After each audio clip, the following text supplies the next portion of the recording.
Good morning friends, आप सभी लोग को बहुत बहुत धन्यवाद। आप लोग मेरा वीडियो देख रहे हैं, आप लोग के लाइक भी आ रहे हैं, आपके कमेंट्स भी आ रहे हैं और आप सभी लोगों को पुनः मैं एक बार एलरेडी टू गार्ड क्लास 10th का सेकेंड चैप्टर का नेक्स्ट पैरा मैं पढ़ाने जा रहा हूं। आप लोगों से मेरी गुजारिश है कि बहुत ध्यान से देखेंगे, उसको सुनेंगे और मंथन करेंगे। For the examination point of view it is very essential to know all the chapters are very essential for you. तो आप सभी लोग इसको बहुत ध्यान से देखेंगे और शुरू से लास्ट तक इस वीडियो जरूर देखें, क्योंकि बहुत सी ज्ञानवर्धक चीज़ें इसमें छिपी हुई हैं। इसलिए आपसे मेरी गुजारिश है कि शुरू से लास्ट तक वीडियो को देखें और शेयर, कमेंट और लाइक करना नहीं भूलेंगे।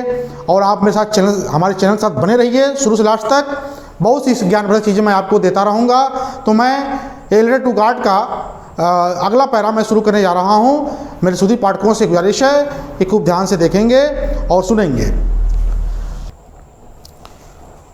जैसा कि मैंने बताया था कि लेंचो बारिश को देख करके जब वर्षा होने लगी तो अपने को बाहर निकाला और बारिश में अपने शरीर को खूब भिगोया और बहुत ही प्रशंसित मुद्रा में वापस लौटा और आचकित हुआ।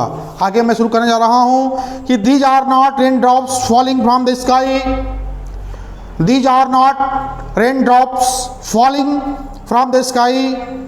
लेंचो कह रहा है कि these are not raindrops, ये वर्षा की बूंदे नहीं हैं, ये वर्षा की बूंदे नहीं हैं। मित्रों, रेन ड्रॉप्स का मतलब होता है वर्षा की बूंदे।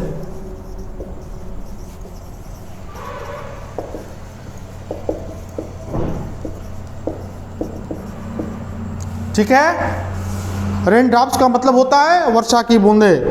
कह रहा है कि these are not raindrops, ये वर्षा की बूंदे नहीं हैं, फॉलिंग फ्रॉम द स्काई, जो आसमान से गिर रही हैं। तो क्या है? They are new coins. Coins का मतलब होता है मित्रों सिक्के, COINS। कॉइन्स का मतलब होता है सिक्के। लेंचो कह रहा है कि वर्षा की बूंदे नहीं हैं, ये नए सिक्के हैं। The big drops are 10 cent pieces and the little ones are 5।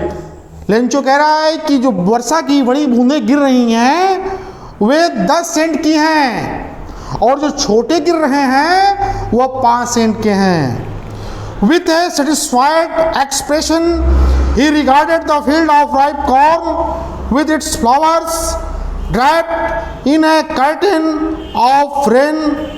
But suddenly a strong wind began to blow and along with the rain very large hailstones began to fall।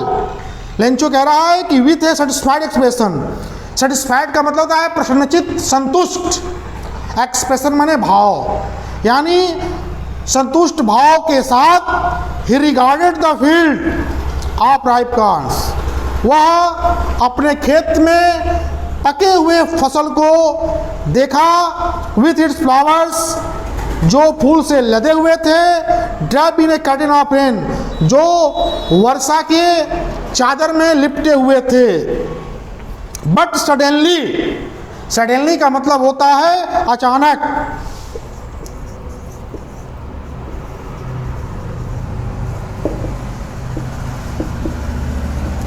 मैं आप लोगों को वैकेबुलरी भी तैयार करते जा रहा हूं कि आप लोग अपनी वैकेबुलरी को तैयार करिए, क्योंकि आपके लिए बहुत ही इंपॉर्टेंट चीज है। तो सडनली का मतलब होता है मित्रों अचानक। बट सडनली, लेकिन अचानक, ए स्ट्रांग वाइंड, स्ट्रांग का मतलब होता है मजबूत, यानी भयंकर। वाइंड बिगेन टू ब्लो, यानी लेकिन अचानक एक बहुत बड़ा हवा बिगेन टू ब्लो, तेजी से बहने लगा। And along with the rain, किसके साथ? वर्षा के साथ। यानी फिर समझ लीजिए, but suddenly a strong wind began to blow and along with the rain very large hailstones began to fall। लेकिन वर्षा के साथ बहुत तेजी से हवा चलने लगी और उसके साथ बड़े बड़े ओले गिरने लगे, hailstone.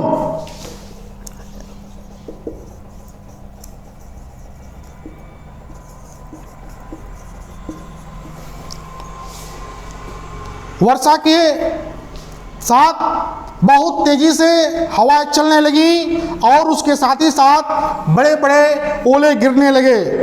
These truly did resemble new silver coins सचमुच, ट्रूली मीन्स सचमुच, सचमुच ये ऐसे प्रतीत हो रहे थे कि this truly did resemble new silver coins, सचमुच ये रिजेंबल का मतलब प्रतीत होना, ये प्रतीत हो रहे थे कैसे, न्यू सिल्वर कॉइन्स यानी नए चांदी के सिक्के, सिल्वर का मतलब होता है चांदी, तो this truly did resemble new silver coins, सचमुच ये नए चांदी के सिक्के की तरह प्रतीत हो रहे थे।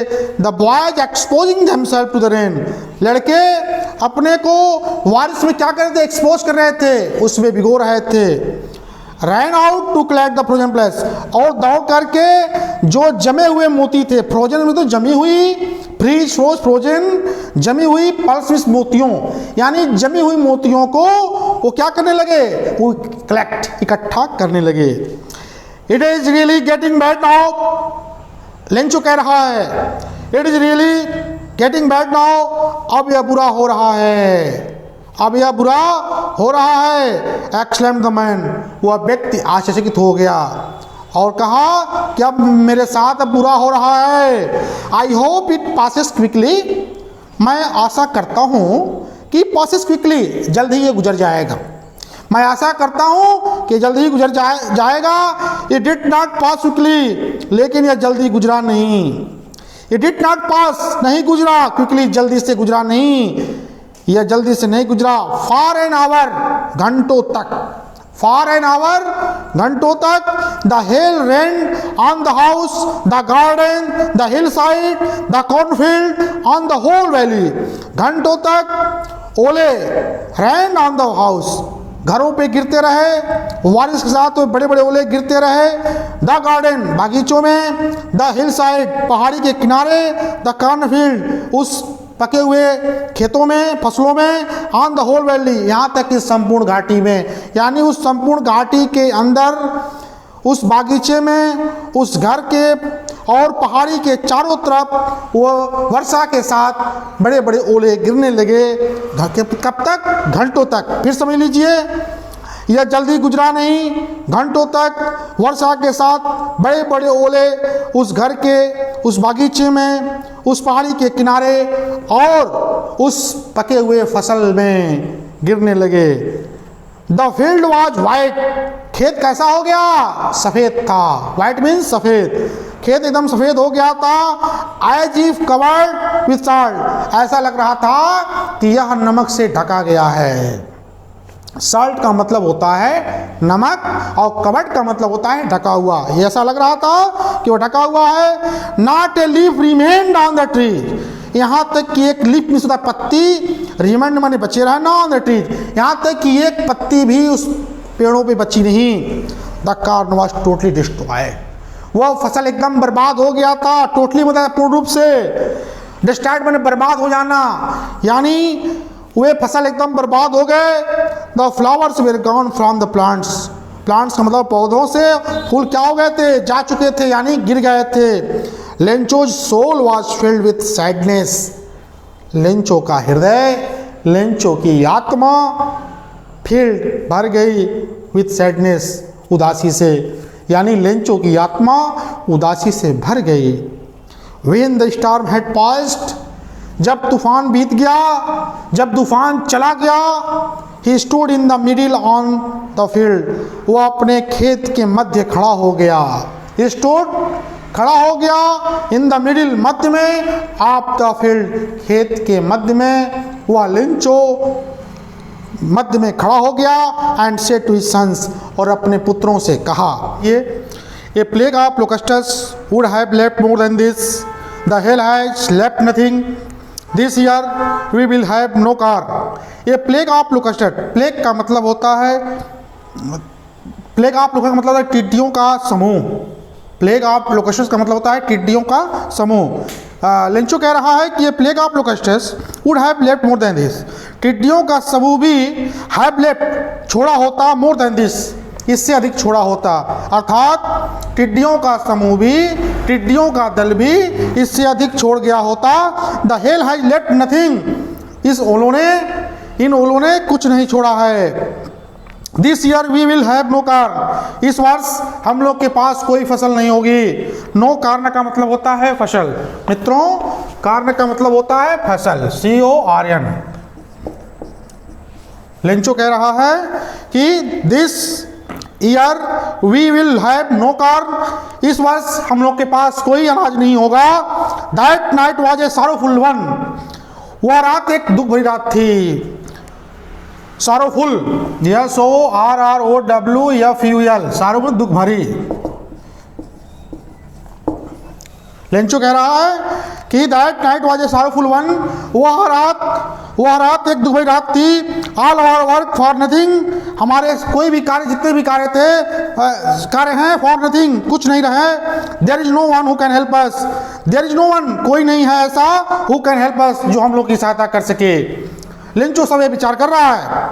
We will all go hungry this year, हम सभी लोग भूखों रहेंगे इस वर्ष, हम सभी लोग भूखों रहेंगे।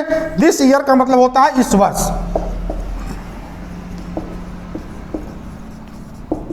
ठीक है।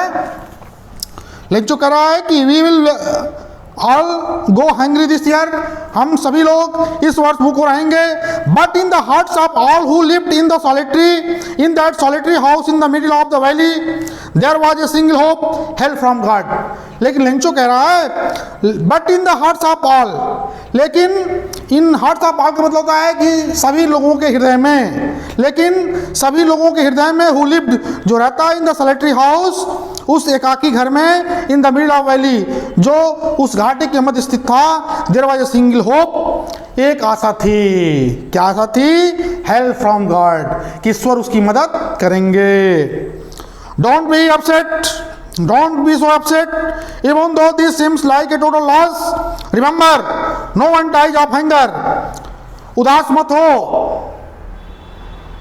उसके अंदर प्रेरणा आ रही है कि उदास न हो, ऐसा प्रतीत हो रहा है, सिम्स प्रतीत होना।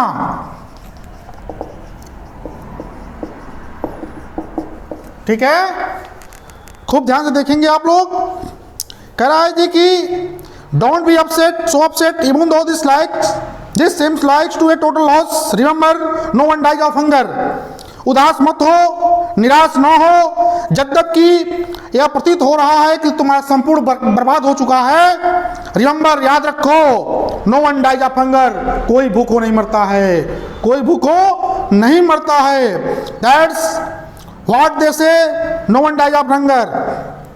इसलिए उसके अंदर आवाज आई कि कोई भूखों नहीं मरता। ऑल दो that the night Lencho thought only of his own hope, all दो मने जद्यपि पूरी रात, ऑल दो द नाइट मने जद्यपि पूरी रात, लेंचो थॉट सोचता रहा, only of his one hope, एक ही आशा में सोचता रहा, द हेल्प ऑफ गॉड, कि ईश्वर उसकी मदद करेंगे। Whose eyes, जिनकी आंखें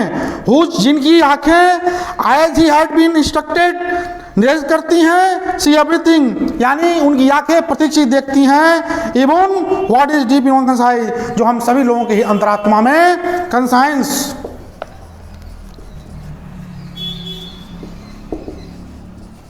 अंतरात्मा, मित्रों क्या होता है? अंतरात्मा। लेंचो ने कहा कि यद्यपि हम सभी लोगों के अंतरात्मा में जो निवास करता है उससे मेरी अपेक्षा है।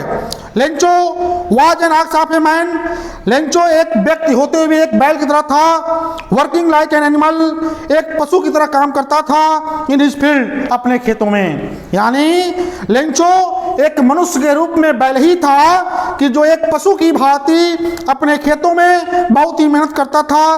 बट स्टिल, लेकिन यद्यपि ही न्यू हाउ टू राइट, लेकिन वह जानता था कि पत्र कैसे लिखा जाता है। द फॉलोइंग संडे, अगले रविवार, आई डेब्रिक, रुक कर डेब्रिक, एक दिन के बाद he began to write the letter, वह एक पत्र लिखना शुरू किया। Which he himself would carry to town, और वह स्वयं शहर को गया। एंड प्लेस द मेल, और डाक में उसको डाल दिया। It was nothing less than a letter to God, यह सिर्फ एक भगवान के नाम पत्र के अलावा कुछ नहीं था। गॉड, उसने लिखा था, पत्र में लिखा था, गॉड, हे भगवान, ही रोट, वो लिखा, if you do not help me, यदि आप मेरी मदद नहीं करेंगे तो my family and I will go hungry this year, मैं और मेरा परिवार इस साल भूखों मर जाएंगे। आई विल गो हंग्री, भूखे रहेंगे दिस ईयर, इस वर्ष। और फिर सुन लीजिए मित्रों, उसने लिखा, हे भगवान यदि आप मेरी मदद नहीं करेंगे तो मेरा परिवार और मैं इस वर्ष भूखों रहेंगे। I need 100 पीसौज। पीसौज एक भाषा है, रुपए की भाषा है। वह कह रहा है, अपने भाषा में लिखा है कि आई नीड, मुझे आवश्यकता है, मुझे जरूरत है। किसकी? ये 100 पीसौज, किसके? 100 रुपए की, 100 पीसौज की आवश्यकता है। In order to sow my field, ताकि मैं अपने खेत में बीजों को बो सकूं। And live to until the crops come, जब तक कि नए फसल उग नहीं जाते हैं, जब तक कि नए फसल नहीं आ जाते हैं। तो हे भगवान, हे प्रभु, मुझे 100 पीसौज की आवश्यकता है। बिकॉज द हेलस्टॉर्म, क्योंकि सारे इस ओलों ने मेरे फसल को बर्बाद कर दिया है। ही रोट, उसने लिखा, टू गॉड, भगवान, ऑन द एनवलप। एनवलप का मतलब लिफाफा। क्या होता है मित्रों? लिफाफे के ऊपर लिखा, हे भगवान, put the letter inside, put the letter inside and still troubled went to down. उसने लेटर को रखा और दुखी अवस्था में शहर को गया। एट द पोस्ट ऑफिस पे पहुंचकर he placed stamp on the ticket on the letter and dropped into the mailbox. उसने टिकट को चिपकाया और उसको मेल बॉक्स यानी डाक वाले डब्बे में उसको डाल दिया, गिरा दिया। One of the employees who was a postman and also helped at the post office went to his boss laughing heartily and showed him the letter to God. One of the employees, उसमें से एक कर्मचारी who was a postman, जो एक डाकिया था। क्या था? जो एक डाकिया था।